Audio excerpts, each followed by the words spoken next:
da volta, deixa eu ajudar aqui no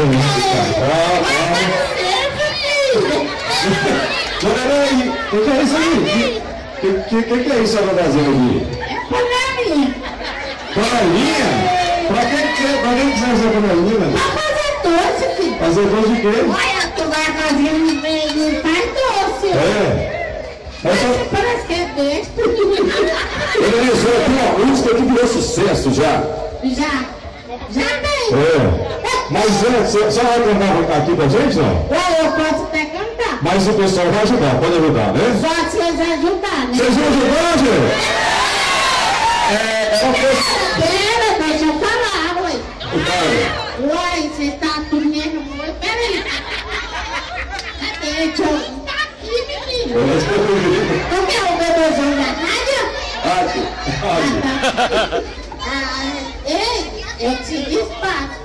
Doutora Danisa. Ela foi vice-prefeita.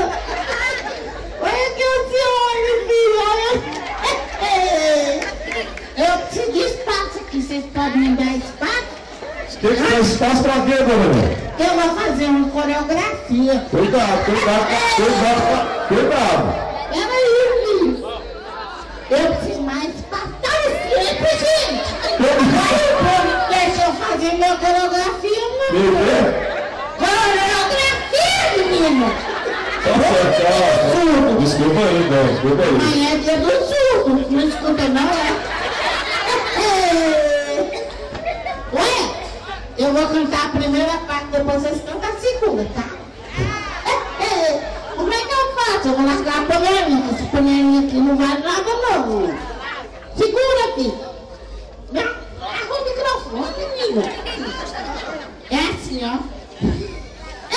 Será que eu dou conta?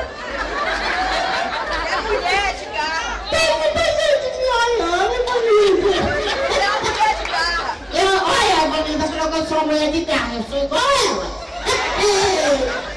Então vamos. É assim, ó. Eita, mascou de chiclete. Dá licença, menino. Oi? Ô, menino. Não tem problema aí, não, né? É assim, ó. É a panelinha do PT. Vai acabar, você vai ver. Vai só vocês, hein? A panelinha.